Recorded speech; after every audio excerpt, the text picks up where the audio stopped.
What are you waiting for? It is difficult to wait. Mahirap ang maghintay. Pero, ang isang taong naghihintay ay isang taong dinadalisay ng pag-ibig.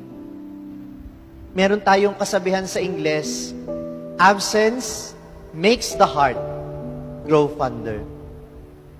Kapag daw namimiss natin ang isang bagay, mas lalo nating hinahanap-hanap, mas lalo tayong napapamahal doon.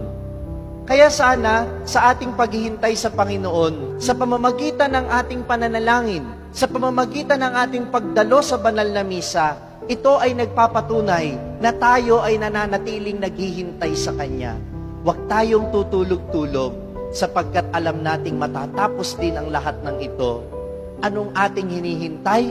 Ang ating hinihintay ay ang katapusan ng lahat ng paghihirap sa mundong ito.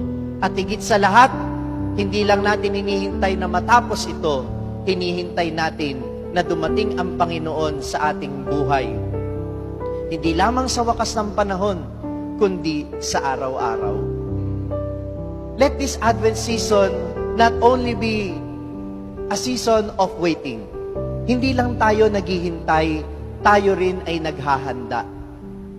Habang hinihintay natin ang kanyang pagdating sa darating na Kapaskuhan, kung inihahanda natin ang ating bahay, sana inihahanda rin natin ang ating buhay. There is no great preparation but to prepare our hearts. Linisin natin mula sa mga kasalanan sapagkat hindi kayang mahiga ni Jesus sa isang pusong punong-puno ng kasakiman at pagkamakasarili. Because sin fills yourself with ego.